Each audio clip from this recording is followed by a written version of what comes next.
I'm a junior in Carnegie Mellon University. I study philosophy and art in a dual degree, and I minor in social and political history and literature and culture.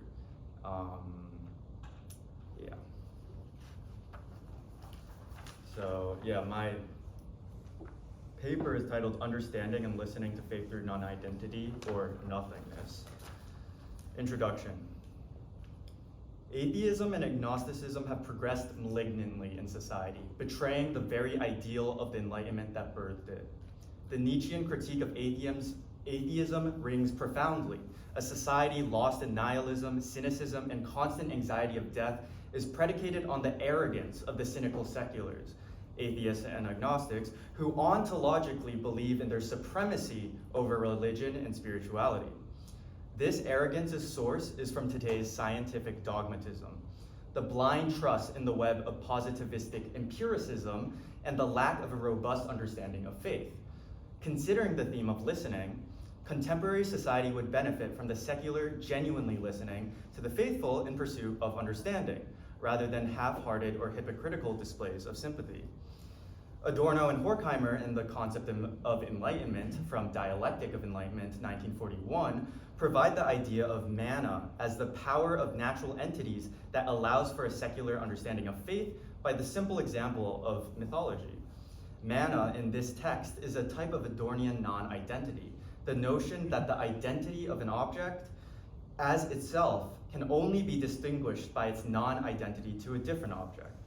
Through a critical appraisal of Adorno and Horkheimer's analysis of the dialectic between mythology and enlightenment, I will argue non-identity as a possible explanation for the secular to understand faith, a general belief in a god or the supernatural, and be able to listen through the apparent language the secular uses, reason. Additionally, a Fichtean appraisal of faith will highlight a non-identical example of faith, death and nothingness. The current circumstance of ideology since the Enlightenment. In a world of political strife and social division, as the multiplicity of ideologies reproduce and conflict with each other across and within countries and communities, Adorno and Horkheimer's critique of the Enlightenment must be returned to in order to find a solution of solidarity and understanding. Adorno and Horkheimer's critique of the Enlightenment is that it had undermined its own ideal. To attain an anti-dogmatic reason through scientific inquiry and curiosity of the unknown, i.e. to rigorously investigate what is, at the moment, unknown so that we do attain knowledge of it or some truth value of it. Adorno and Horkheimer show that the Enlightenment progressed against this ideal of truth and undogmatic science. Rather, it is now a resentful, hostile disenchantment of the world, a desire to overthrow fantasy with knowledge. The Enlightenment becomes the fear of the unknown, the unconquerable, and all that which cannot be fully apprehended by the human mind. Quote, humans believe themselves free of fear when there is no longer anything unknown, end quote. Paired with the commodification and financialization of everyday life, quote, bourgeois society is ruled by equivalence. It makes dissimilar things comparable by reducing them to abstract quantities.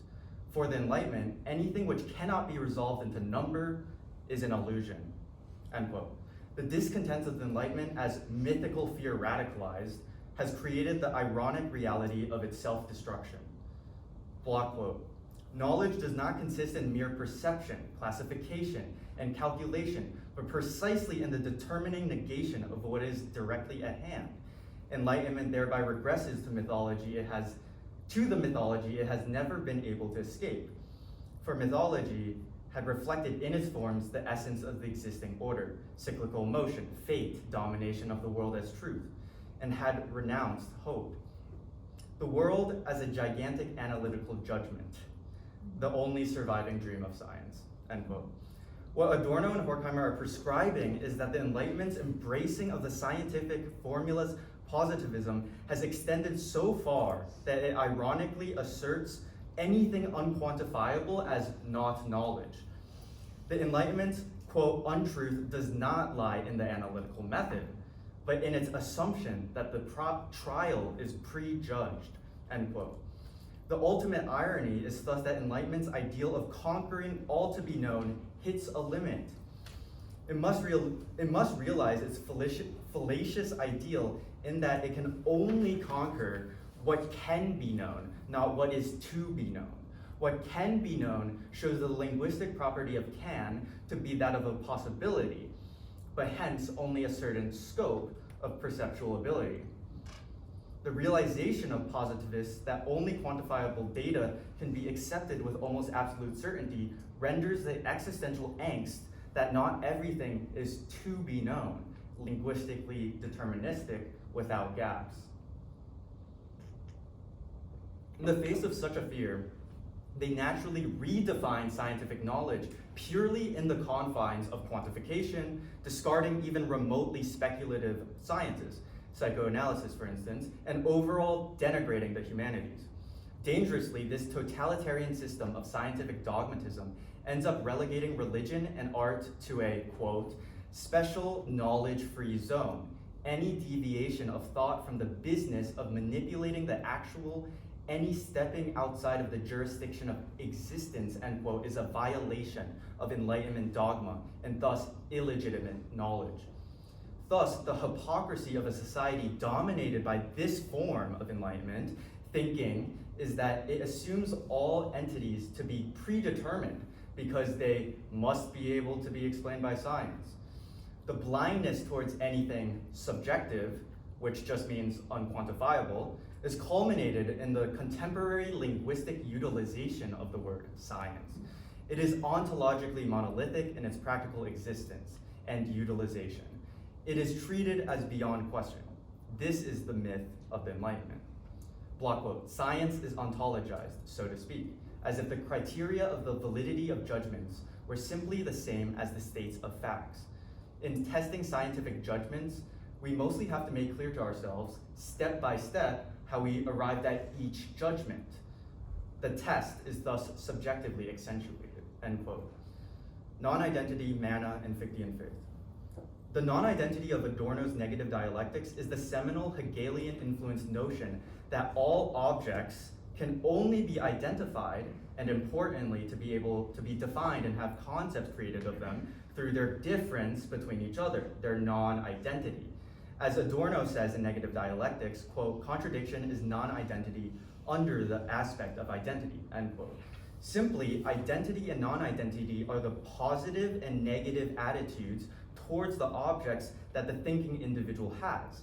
A equals A is the identity that deems A as a positive object, while A is not equals to B is the non-identity or difference that distinguishes the two objects and gives them the potential to be separate identities at all. Adorno's point is that identity is fundamentally predicated on non-identity, and that non-identity is necessarily a relational state of affairs. To relate A to B is to negate them in some way. I only know A is A because it is not B. One cannot identify anything peculiar, special, or unique if there is no notion of difference, of things being non-identical. Without non-identity, everything is one and can never be divided. Furthermore, non-identity asserts man's conscious categorization of the world through reason as the differentiation of individual identifiable entities, and thus it is a unity through difference. A and B are simultaneously brought together by their non-identical comparison and also differentiated as distinct entities of a specific recurring type or structure of organized material. With modern physics, one can understand it by imagining the world as only atoms, and that a certain recurring organization of atoms is what we categorize through language and reason with a unique name. Or one can also understand it in a developmental way insofar as a toddler's differentiation of separate objects is much more cloudy than, say, an adult's. Precisely parallel with the development of one's language and reason, one can understand identities better through their faculty of non-identity, e.g. definitions, concepts, abstractions. Adorno and Horkheimer also introduced the dialectic between enlightenment and myth.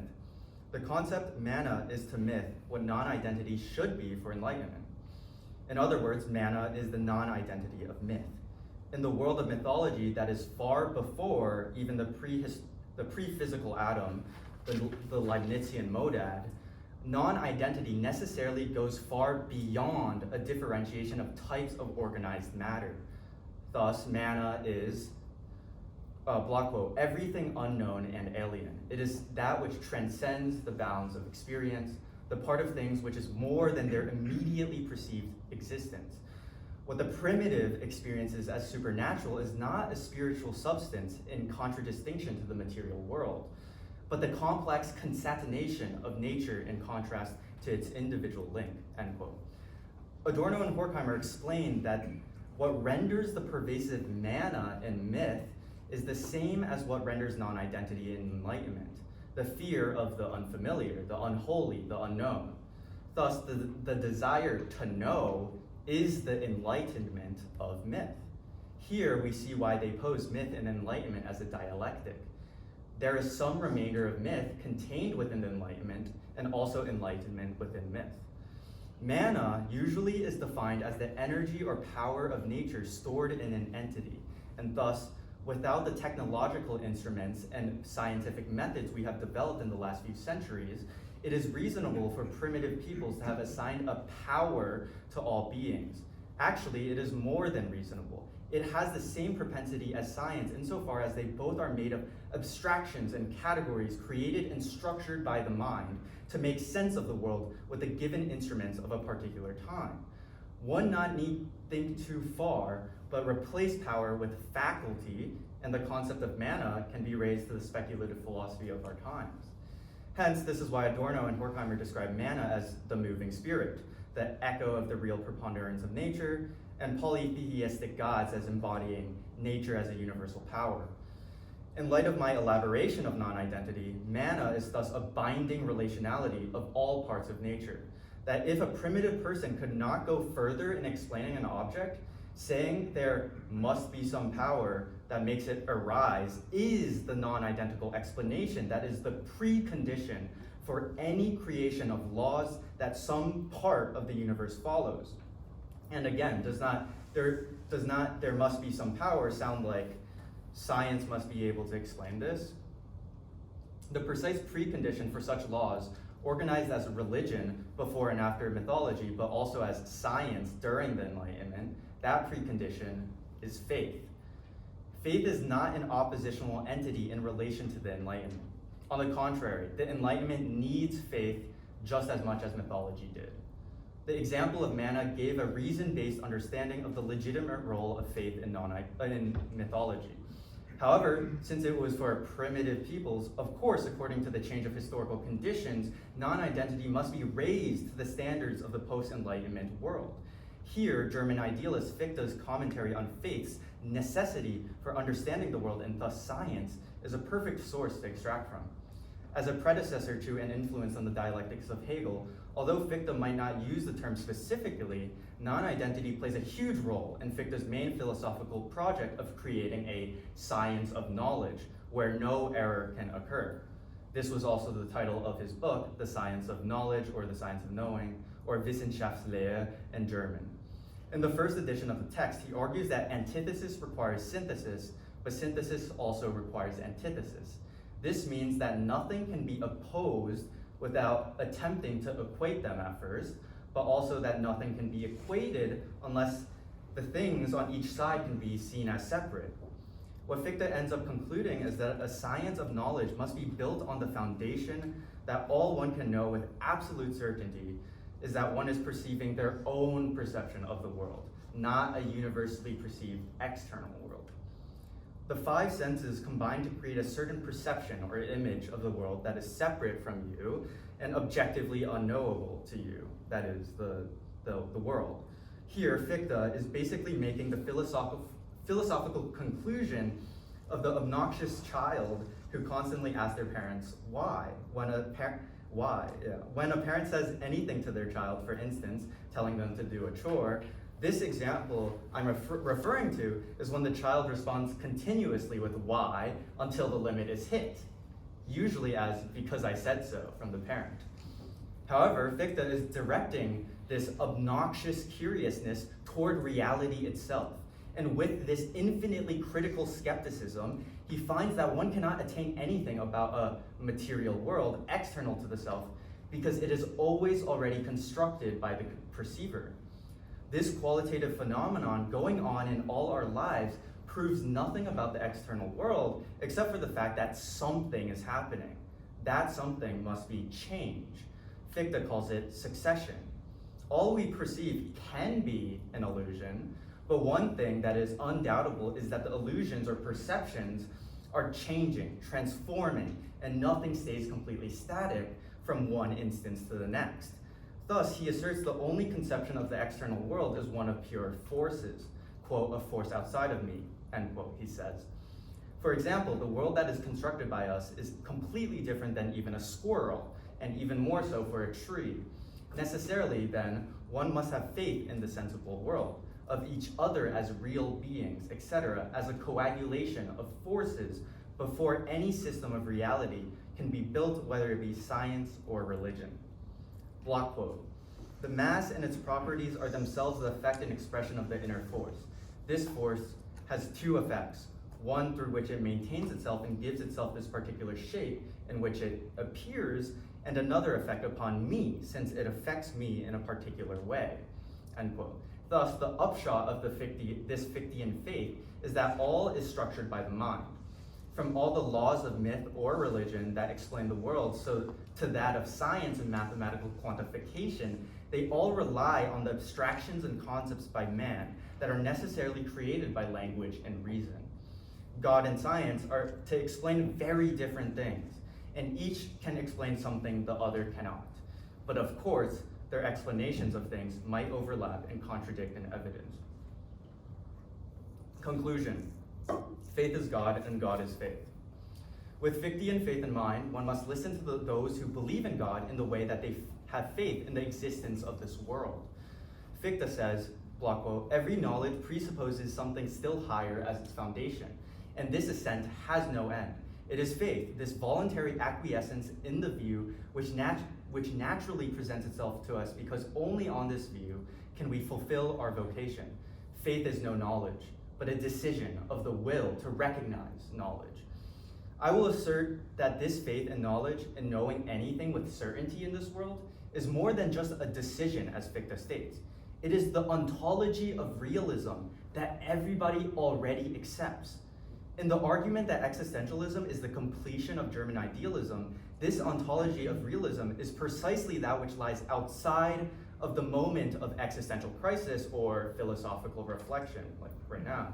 Only by stopping to think and trace back all one's abstractions, thoughts, and beliefs to their origins will one realize that they cannot find a satisfactory answer and will be left in anguish. However, it is impossible to stay in this state of crisis or reflection. One undoubtedly returns to a world of realism, like after this conference for me, where they believe their perception is that of the external world, walking on the ground, seeing trees pass by, etc. Even if it were true that the external world exists exactly the way one perceives it, there is also nothing proving the isolation of the self or one's separation from everything else. It is only through negation that objects can be seen as separate, and thus, the world could truly just be an amorphous mass that humans are merely a part or an appendage of. Consciousness could then be a mere delusion of individuality, as it is a fairly Western concept, as many Eastern cultures before the Enlightenment and imperialism emphasized the importance of interdependence and community. Nevertheless, if a negation is a mere illusion, then there is the possibility of pantheism, that all is God if God is the origin of all, the creator, and necessarily and definitively omniscient, omnipresent, and omnipotent. Beyond pantheism is one more topic to address that is tantamount to science or the Enlightenment's fear of the unknowable or non-knowledge, death and nothingness. Faith and origin go hand in hand for the unknowable. Why are we here at all? Why do we exist at all? Why is there existence or things in the first place? One must have faith in the origin of the universe if to believe anything in their perceptual world. Even with modern science's ability to trace the beginning of the universe, the centripetal force in a small space that unleashes matter that expands infinitely, what caused it? Why was that packed amount of matter there in the first place? To this extent, faith must be the great unity of the origin being God and God being the origin. Thus, was it possible for there to be nothing before the origin? Here, the problem of nothingness emerges. It is extremely peculiar that humans, or the mere advent of consciousness, can conceive of the idea of nothing. This can only validate the fact that people believe in negation. We can think of or imagine nothing because we can imagine something being obliterated, negated, and thus gone, the lack of something. However, even when we point to empty space, that nothingness is not truly nothing. It is gas particles because there is matter everywhere. This is why existentialist Jean-Paul Sartre says that nothingness, or the negating faculty, is the first and only novel invention of the human species. Nothingness is consciousness. Consciousness is the absolute lack, the emptiness in one's perceptual modality that can only be affirmed when it is filled with something. One only knows one is conscious when there is an object in their consciousness. There is no other way. For if one has nothing in their consciousness, they are not conscious, or they would not know that they are. If someone commanded you to stop being conscious on will, as if it is a faculty you can turn on and off, you realize it is impossible. Thus, it makes sense for us to believe in negation, to have faith that we separate thinking subjects with separate objects that we perceive and act upon. However, the ability to negate unfortunately means that one can conceive of the negation of life, death. If the qualitative experience that one strings into a linear narrative and calls life can end, there is quantitatively no such method to explain the experience. For death, in the scientific dogmatist's eyes, as a pitch black or forever sleep type state, is arguably an experiential personification of death. It is like a person with sight trying to imagine what it is like to be blind from birth, an inevitably fallacious and inaccurate task. Death, in truth, must be a non-experience. It is necessarily neither dynamic nor static, neither spatial nor temporal. One will only know death when they confront it. They cannot and will never know it in their lives, since life is precisely temporal, dynamic, and knowable, things that are not possible in death. The non-experience that is death is precisely that which lies outside of reason. It is pure non-reason. Hence, only faith that such negativities exist, or nothingness in its entirety, is what can allow one to live fully and believe in this world. The multitude of names that will never fully capture this nothingness, non-reason, non-experience, negation, the irrational, the unexplainable, the incomprehensible, the ineffable, is the attempt towards faith in the negative. If scientific dogmatists are to hold to their principles, there is nothing but nihilism and solipsism for them to confront, especially when considering the ideas of origin and death. Thus, faith is actually extremely reasonable. It is the only reasoned response to non-reason. Hence, God is also whatever one wants it to be, because in the last instance, the universal notion of God or gods is that which is outside or beyond reality. The supernatural exists because in every juncture in human history, it interjects if there is no more possible explanation to be done.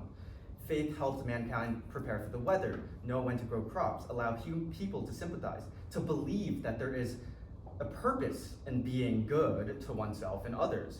Thus, as my personal conclusion for what God is to me, a previous atheist and agnostic, it must be non-identity.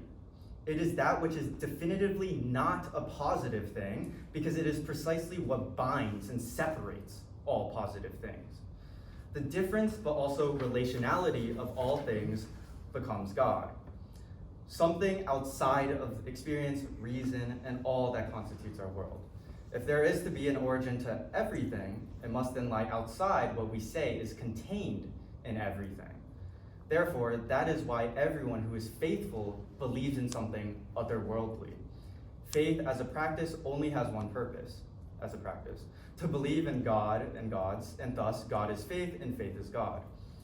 This ultimate tautology only shows the impossibility of one going beyond their perception, their world.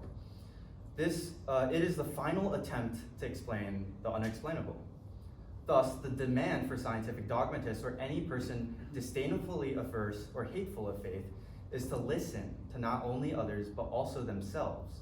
They must hear that they believe the unexplainable, that there is something outside of reason, nature, etc., even if it is just origin, nothingness, or death. Ironically, they are already faithful if they go about their everyday lives treating other persons as existent, that everything is as it is, and will follow the laws you have been conditioned to, and that the world is more than just your perception. Ultimately, my description is to have an understanding of faith for those who were never exposed to religion or spirituality, like myself, to show that the world is not predetermined to be conquered and explained by science, a creation of man. Faith as non-identity or nothingness is the tool for the secular to listen to the faithful. Thank you.